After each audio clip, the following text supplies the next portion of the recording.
15 tahun terbengkalai dan disebut angker.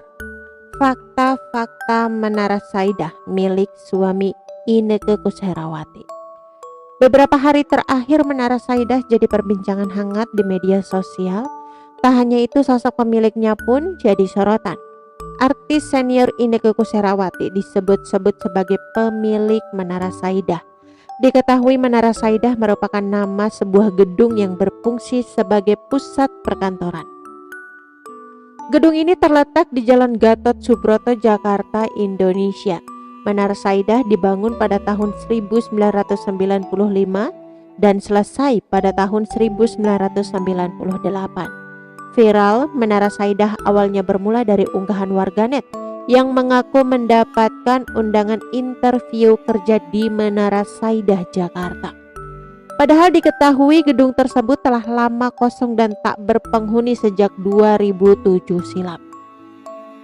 Dalam pengakuannya, ia urung menghadiri interview tersebut karena sedang berada di Tulung Agung, Jawa Timur.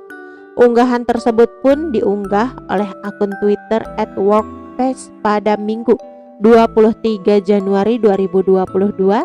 Hingga kini unggahan itu telah dibagikan sebanyak 930 retweet dan disukai 8.983 warganet. Dari sejumlah komentar warganet di unggahan tersebut menyinggung soal Menara Sarinah yang lama tidak dihuni sehingga menjadi angker, termasuk kondisi gedung yang disebut-sebut miring. Lantas benarkah Menara Saidah milik Inneke Koesherawati?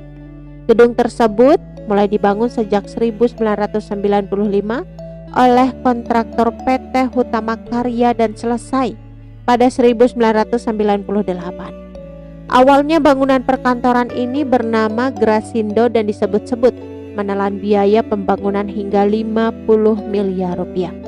Dikutip dari arsip PT Hutama Karya, arsitektur gedung tersebut bergaya Romawi, berlantai 30 dan menjulang di Jalan Gatot Subroto, Jakarta. Gedung yang dipenuhi ornamen baik tampak luar maupun tampak dalamnya memerlukan kecermatan dan ketelitian pelaksanaannya. Patung-patung gaya Romawi yang ada di dalam luar gedung disebut diimpor langsung dari Italia.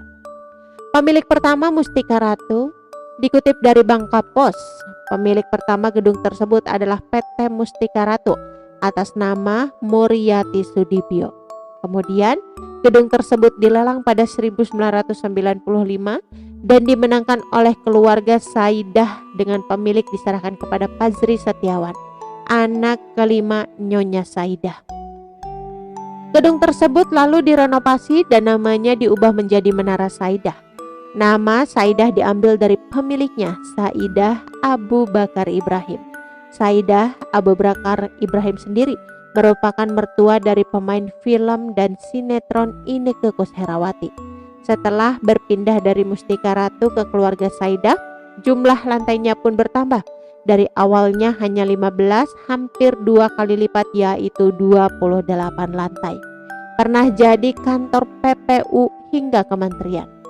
Dari arsip harian Kompas pada 2 September 1999 mencatat, bangunan tersebut pernah menjadi kantor sekretariat Panitia Pemilihan Umum atau PPU 1999.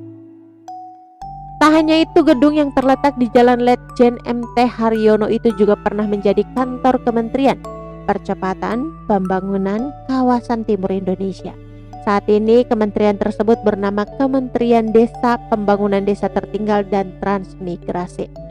Bangunan megah tersebut resmi ditutup untuk umum pada 2007 karena diduga bangunannya miring beberapa derajat. Kondisi tersebut dianggap membahayakan keselamatan penghuni gedung.